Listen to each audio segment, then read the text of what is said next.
Let's take a look at Dan Musser. He is on your right. Mono Black Devotion for him against Andrew Cahill playing Brave Naya, a deck that Brad Nelson just did get done writing about.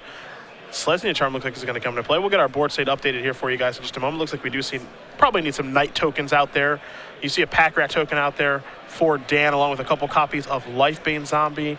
Dan looks like he's having a little bit of trouble mana-wise, just 2 Swamps and a Mutavault. But Pack Rat does cure a lot of evils as far as that goes. That's true. That's true. So, yep, 2 copies of Reed Duke out there, and now we see Cahill. Got to figure out how he wants to attack here. See his mana base. Mana Confluence going to provide the red mana, and now everything's going to come into the red zone here. So Cahill does have a copy of Boros Charm in his hand right now, I believe, as Musser, again, sitting at 16 life, couple cards in his hand, Doomblade among them. You see 2 copies of Hero's Downfall as well. Just really choked on mana right now. Yeah, but a lot of life to play with, and, you know, Andrew not with a lot of resources to work with, so Dan can likely navigate these waters. You have to imagine as well that if he's attacking with Lifebane Zombie, which looks like what happened last turn, he's pretty happy with how things are going. Cahill sitting at 13 life right now. Pack Rat going to get in front of the Dried Militant. Cahill looks like he's going to tap that Mana Confluence for mana, so he's going to take 1. This is a Gore Clan Rampager. That'll push him over the top of that. And he says, actually, you need green mana for that. Can't tap the plane, so Musser pointing that out. Going to fix that for him. This will be an attack here for 6. 6 minus 1 is 5. Cannot cast that Boros Charm due to some mana difficulties. I'm sure Cahill would like to do the 1-2 punch, but he can't right now. So 6 minus 1 is 5. 6, 7, 8, 9. Musser going to take 9. He's going to go down to 7. Still a lot of damage. Yes, it is. Yes, it is. And I don't think that Lifebane Zombie is going to be attacking this turn. Musser will take a draw here. It's a Gray Merchant. It's not a land. If he can get to that point in the game, it'll probably turn things around in Musser's favor, but he's not there yet. Yeah, we might see a lot of blocking here from Dan this turn. Although Andrew is at 12, we're looking at just 2 hits from these Lifebane Zombies. It's a 2-turn clock, so it's kind of appealing to want to get in there with both of them, maybe have a racing situation.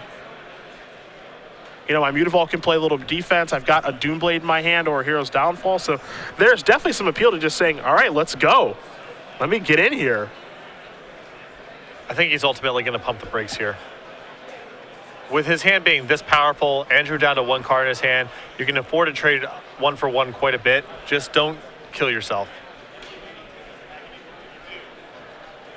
Let's not forget, too, that Musser is working with some pretty good information because he's played 2 Lifebane Zombies. So you have to imagine he's got an idea of what's in Cahill's hand.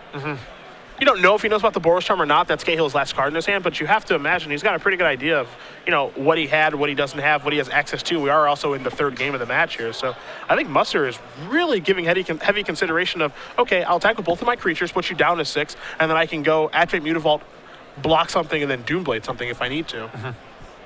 That's a very realistic line of play. He has a lot of routes. He can run this game, the entire gauntlet, from very aggressive to very passive. And it looks like he's going with the very aggressive line. Yeah, here's Mutavault. This is Doomblade. This is the line I thought we were going to see happen.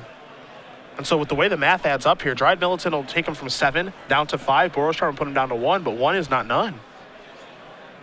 And Musser taking a really, really aggressive approach. Kind of a risk, honestly, but at the same time, it's hard to say exactly how risky it was. He's going to show a Boros Charm and a Dried Militant and concede the game. So Dan Musser, with his aggressive approach there with the Lifebane Zombies, is going to take this one down. Mono Black Devotion, a deck that obviously we're going to see some of here, especially in a great player's hands like Dan Musser. Does take it down, moves on to 2-0. Yep. Very good spot there to identify that he was able to turn it on there. Andrew, with just the 1 red mana source, cuts off